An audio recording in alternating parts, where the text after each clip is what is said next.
bilmiyorum. Ama şu an için arkadaşımla beraber bakıyorum. Hey!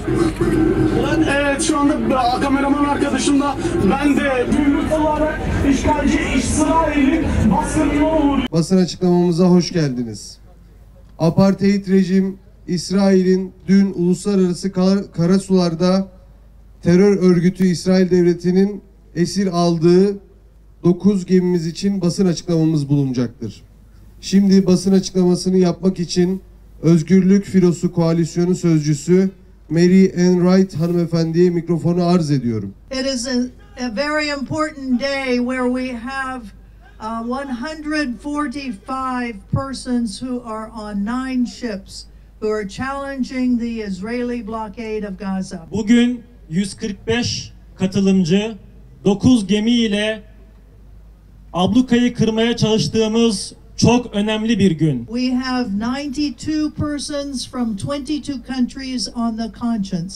Vicdan gemisinde 92 katılımcı 22 ülkeden insanımız var. We have 53 persons who are on 8 sailboats from 13 countries. 13 farklı ülkeden 53 katılımcı ise Medlin gemisinde bulunuyor. They follow in the steps of the Madeline, the Handala, and the Gaza Samud flotilla to stop the genocide in Gaza. Onlar Gazze'deki soykırımı durdurmak için Sumud'un, Hanzala'nın, Medlin'in yolunu takip ediyorlar. These will not be the last boats to challenge the Israeli naval blockade of Gaza. Bunlar elbette ki ablukayı kırmak için uğraşan son gemiler olmayacak. We will have many more boats that will challenge the blockade in the next months. Önümüzdeki ay ablukayı kırmak için çok daha fazla gemilerimiz olacak. We will sail until Gaza and all of Palestine is free. Gazze ve tüm Filistin özgür oluncaya kadar denizlere açılmaya devam edeceğiz. Kıymetli basın mensupları, sevgili arkadaşlar, Esselamu Aleyküm. Bugün çok ilginç bir sabaha uyandık. Son 2 yıldan beri aslında bu sabahlara alışmıştık ama bizim için çok daha zor bir sabahtı bu sabah. Çünkü gece 4'e kadar arkadaşlarımızla iletişim halindeydik. Özgürlük Filosu Koalisyonu olarak hep inandığımız bir gerçek vardı. 2006 yılında başlayan bu ambargo, bu abluka bir şekilde kırılacak ve bunun en önemli yolu deniz olacaktı.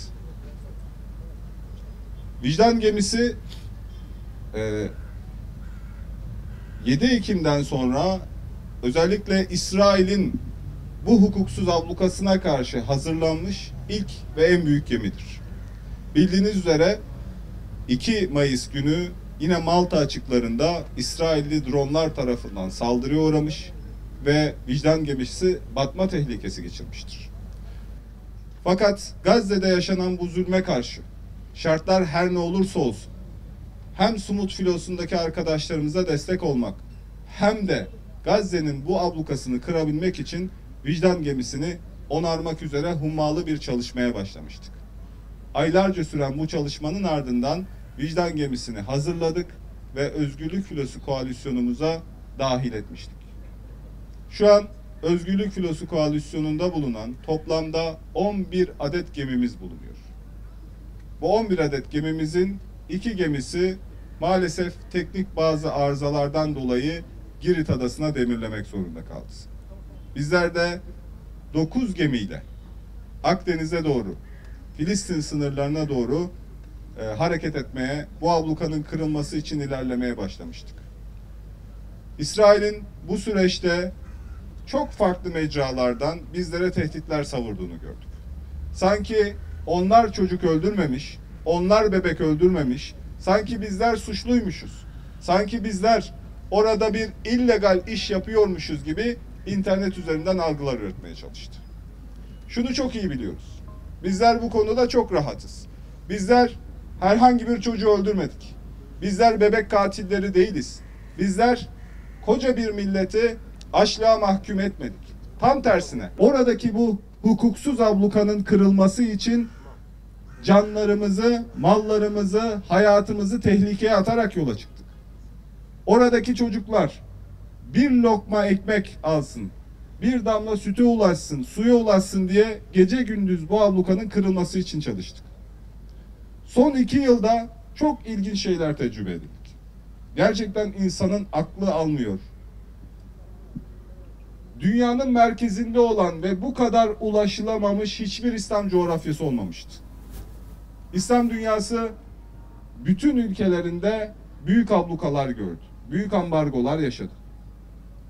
Çeçenistan'da, Bosna'da, Keşmir'de, Moro'da, Suriye'de, Irak'ta bin bir türlü abluka gördük. Ve hepsini delip geçtik. Bir şekilde insani yardımlarımızı ulaştırdık. Fakat bizlere bu kadar yakın olan dünyanın merkezinde Gazze'de hala ve hala 2 yıldan bu yana tüm insani yardımlar İsrail'in insafına bırakılmış durumda. Arkadaşlar bakın, ortada kocaman bir soykırım var. Bir savaş değil. Burada çocuklar açlıktan öldürülüyor. Burada İsrail girdiği her mahalledeki su kuyularına beton dökerek insanların bir bardak su içmesine bile engel oluyor. Havadan attığı zehirli gazlarla insanların temiz oksijen alma hakkını bile elinden alıyor. Çok ilginç bir örnek vermek istiyorum sizlere. Uluslararası hukuka göre bir mahkumun bile 4 temel hakkı vardır. Bir kişi birinin canına bile kastetmiş olsa 4 temel hakkı vardır. Nedir bu? Gıdaya ulaşabilme hakkı. Hastalandığında ilaca ulaşabilme hakkı. Temiz suya ulaşabilme hakkı. Temiz oksijen alabilme hakkı. Şimdi Gazze'ye bir bakalım. Gıdaya ulaşılamıyor. İlaca ulaşılamıyor. Temiz suya ulaşılamıyor. Temiz oksijen alınmasına bile müsaade edilemiyor. Burası artık bir açık hava hapishanesi değil, burası bir soykırım kampıdır. Ve ortada kocaman bir soykırım varken, dünya konjonktürü ne derse desin, uluslararası ticari anlaşmalar ne taraftan olursa olsun, şirketler arası, devletler arası dengeler ne söylerse söylersin, bunlar umurumuzda değil.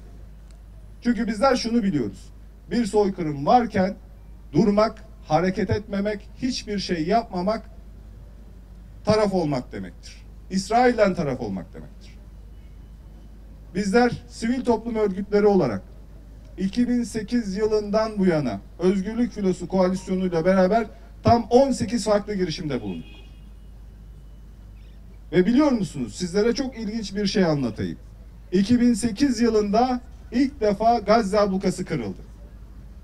O zaman Gazze'ye ulaşan 4 adet gemimiz oldu.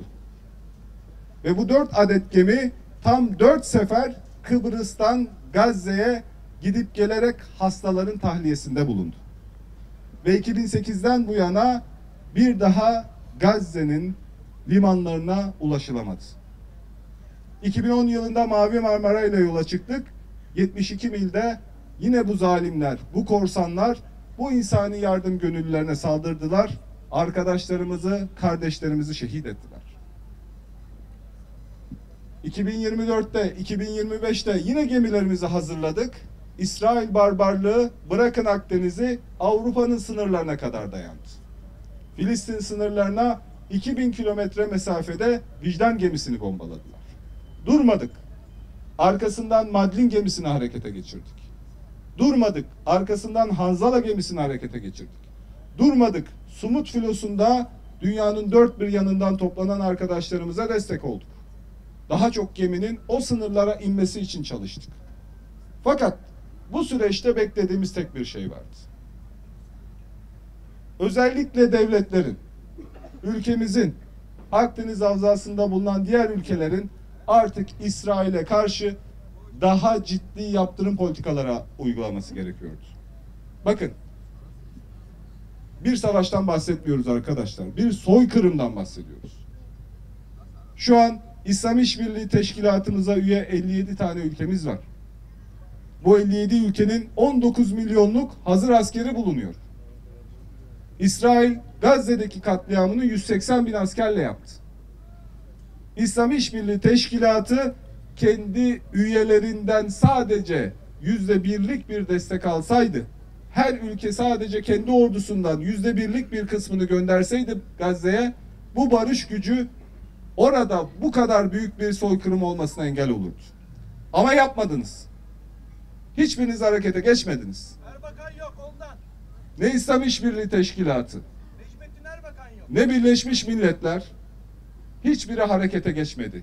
Ve hal böyle olunca bu iş sivillerin üzerine kaldı. Daha dün gördünüz, Sumut filosundaki kardeşlerimiz çok kötü muamelelere maruz kalarak İsrail hapishanelerinde tartaklandılar. Elleri kelepçeli bir şekilde yüzlerini yere vurdular. Müslüman ve gayrimüslim katılımcılar arasından hatırlarsınız, Greta isminde bir aktivist vardı. Kendisine yapılmadık muamele kalmadı. Yine Türkiye'den dahil olan kardeşlerimiz vardı. Türk oldukları için, Müslüman oldukları için kendilerine zulmedildi. Artık anlamamız gereken bir hakikat var. Ya sizler harekete geçin, ya bizlere alan açın.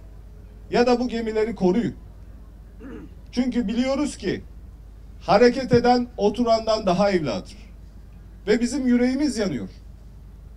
Kendimizi, kurumlarımızı, cemiyetlerimizi artık bu meydanlara sığdıramıyoruz. Artık ofislerimizde oturamıyoruz.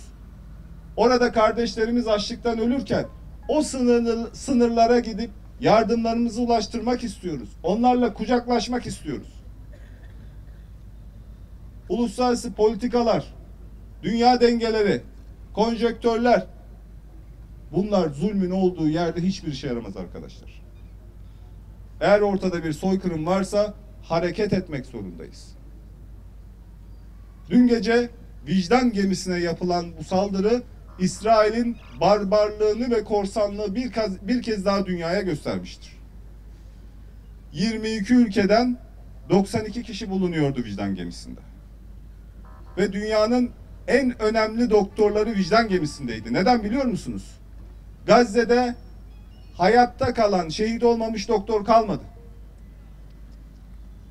Vicdan gemisine koyduğumuz kardiyologlarla, genel cerrahi uzmanlarıyla, kadın doğum uzmanlarıyla, hemşirelerimizle bölgede 3 tane hastanenin vereceği hizmeti hem medikal malzemelerle hem doktorlarıyla hazırlamıştık.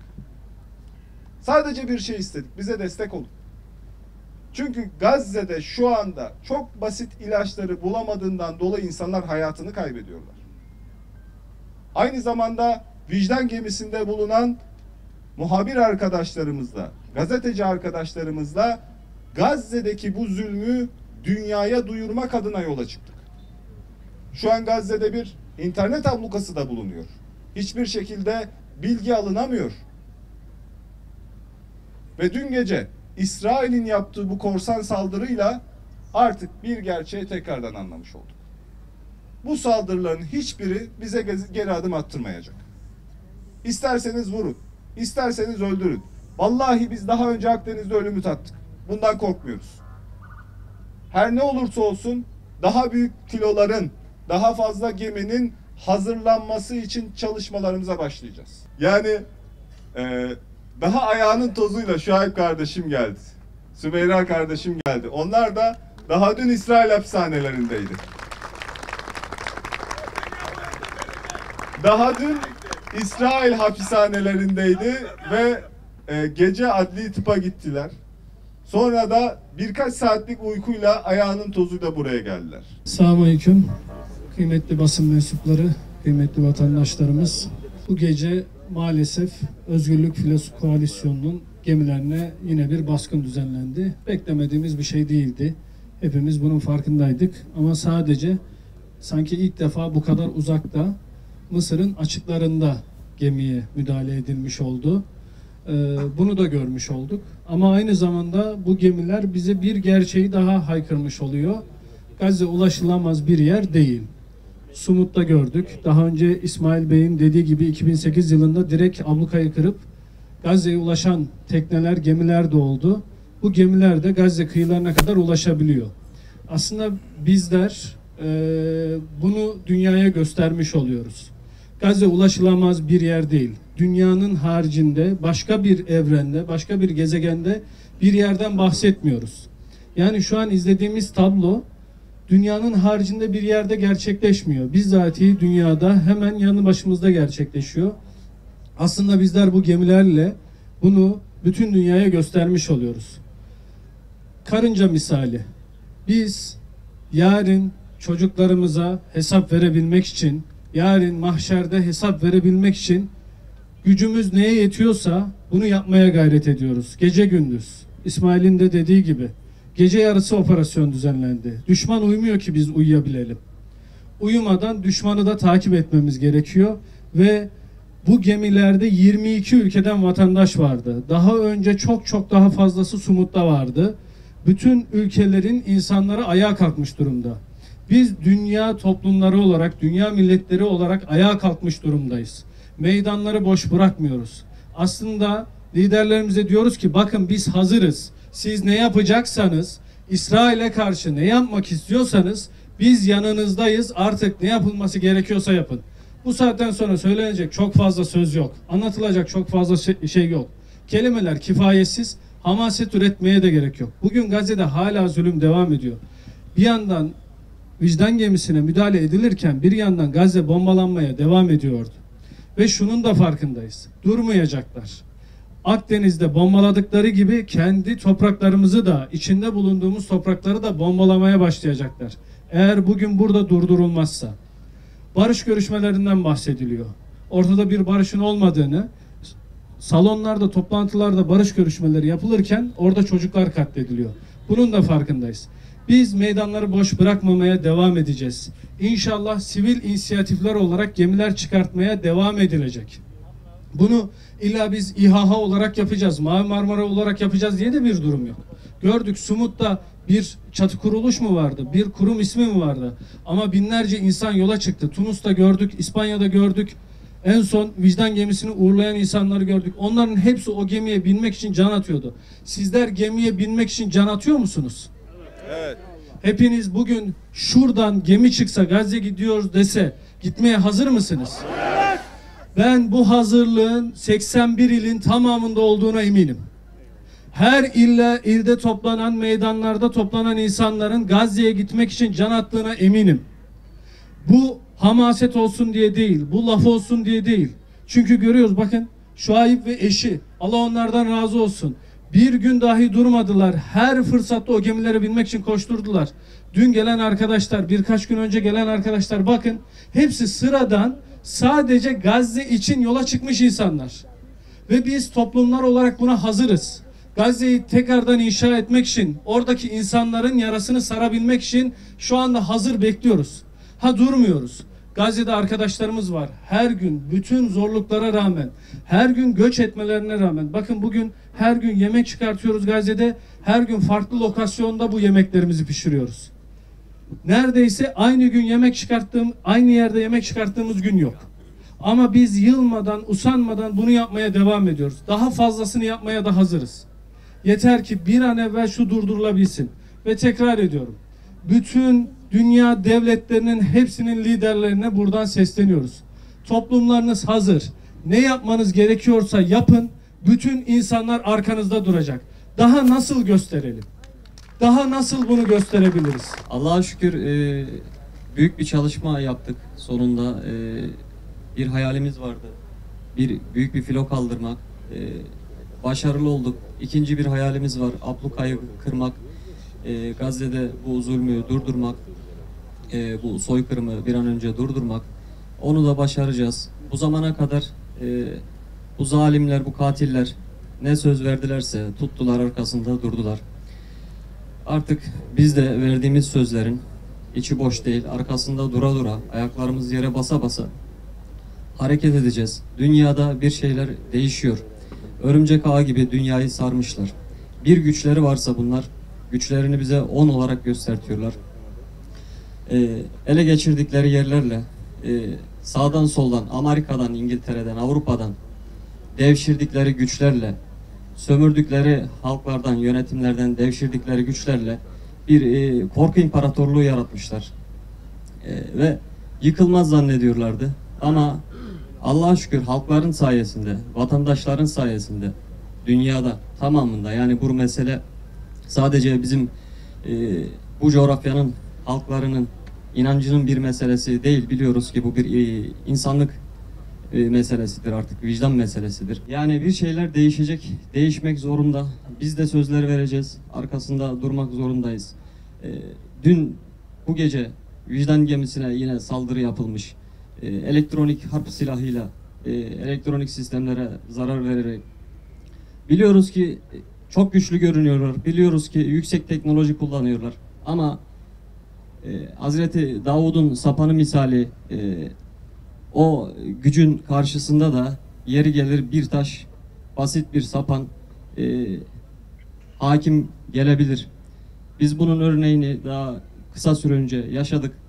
O koca koca harp silahlarını çok basit, sağ olsun bizim zehir gibi mühendis kardeşlerimiz sayesinde engellemeyi de başardık.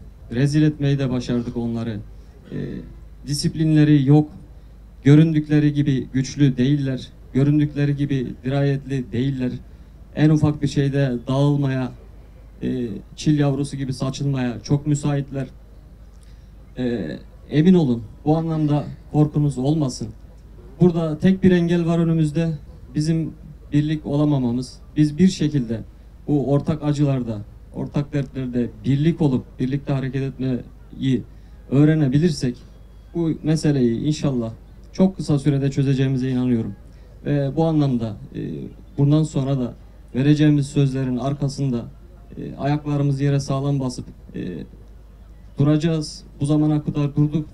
İnşallah daha da fazla çabalamaya devam edeceğiz. Her birimizden Allah razı olsun. Bu misyonlar, bu çalışmalar yani burada verilen maddi manevi en ufak 1 lirasına kadar bir dalga dalga büyüdü ve bunların ortaya çıkmasını, bu tohumların meyve vermesini sağladı. Selamünaleyküm. Sizlerden birisi olarak, Müslüman bir kadın olarak burada seslenmek istiyorum. Dün başörtümle ilgili bahsettiğim bir mesele olmuştu. Müslüman bir kadın olarak orada bulunmanın verdiği ayrıcalık hem iyi hem kötü anlamda bundan bahsetmiştim. Eklemek istediğim bir şey var. Başörtümü zorla çıkarttırmak istediklerinde ve direndiğimde o direnişin ben her zaman Filistinlilere bakarak öğrendim. Ve hepimiz bunu öğrenmeye devam ediyoruz. 2 senedir, hatta 2 seneyi aşkındır kadınlarımız orada en basit ihtiyaçlarından mahrum kalırken bizim orada yaptığımız o küçük direnişler sadece onlardan ilham alarak yaptığımız birer direniş. O yüzden bu misyonlara bakarken kuş bakışı bakmayı ihmal etmeyelim. Bazen nefsimize ağır gelebiliyor. Bize kahraman diye seslenebiliyorlar ama Peygamber Efendimizin de söylediği gibi biz de kuru ekmek yemiş bir annenin çocuğuyuz burada. O yüzden gerçekten hepimiz bu noktada aynı hassasiyeti gözetirsek eşimin bahsettiği birliği de oluşturmuş oluruz. Birlik nasıl olur? Milliyete bakmaksızın, ırka bakmaksızın, öbür şeylere bakmaksızın davaya odaklanmak olur. Uluslararası çapta bu misyonun ne kadar önemli olduğunu anlamak olur. Pasaportları, ülkeleri karıştırmanın önemini medyatik anlamda, medyatik unsurun gerçekten bu anlamda uluslararası çapta ne kadar önemli ve tek silahımız olduğunu anlamak olur. O yüzden birlik olalım derken tüm bu detayları aslında bazen göz ardı ettiğimizi fark ediyorum. Sizden birisi olarak sadece bunları söylemek istiyorum. Bizler Müslüman kadınlar olarak bu hassasiyetleri gözeten kişileriz. O yüzden bu 5 gün içeride Filistinli kardeşlerimizin kaldığı duvarlara Arapça olarak isimlerini yazdıkları, Gazze'ye çok kısa mesafede olduğumuz Kısiyot hapishanesindeyken hatırladığım tek mesele buydu. Onlar nasıl direniyorsa biz onlardan öğrenerek bu yani miras denilebilirse artık. Çünkü onlarla konuştuğumda bize şunları diyorlar. Sizler gerçekten dine, ırka, hiçbir şeye bakmaksızın bizimle beraber olduğunuz için, bize destek olduğunuz için, fiziken Gazze'ye varamasanız bile hem balıkçılarımız dedikleri gibi balık tutmaya başladı. Bu bizim için bir başlangıçtır.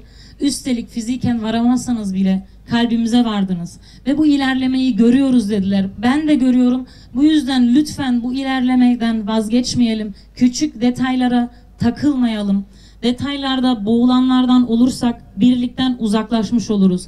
Birlik olmaya devam edelim. Vicdan gemisine, Thousand Madelines'e, bütün katılımcılarımıza ayrıyetten ilgiyi gösterirken bu ilgiye her daim kuş bakışı olarak bahsettiğimiz birlik ruhuyla odaklanmaya devam edelim. Gözümüzü Gazze'den ayırmayalım. Çok teşekkür ediyorum. Öncelikle Esselamu Aleyküm ve Rahmetullahi ve Berekatuhu. Hepiniz burada işlerinizi bırakıp, güçlerinizi bırakıp Gazze için burada toplandığınız için öncelikle hepinizden Allah razı olsun. Benim babam şu anda vicdan gemisinde esir olarak alınmıştır.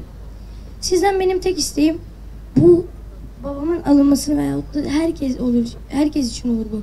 Bunun için arkadaşlar herkesin, abilerim, ablalarım bunu gündem etmenizi, tüm dünyayı duyurmanız için sizden lütfen rica ediyorum. Bunu tüm dünyayı duyurarak dünyadaki mazlum coğrafyadaki kardeşlerimize yardım etmek için onları birbirlerine karşı onları böyle bu şekilde gündem etmek hepimizin bir boynumuzun borcudur. Nasıl olsa da Gazze'ye gidemesek de buradan mitinglere katılmanızı, mitinglerde ondan sonra yardım etmenizi ve Gazze'yi paylaşmanızı hepinizden çok istiyorum. Esselamu Aleyküm ve Rahmetullahi ve Berekatuhu. Güçlerinin bota binmesi gerçekleşecek. Sadece botlarla değil. Rahmetli'nin görüşü.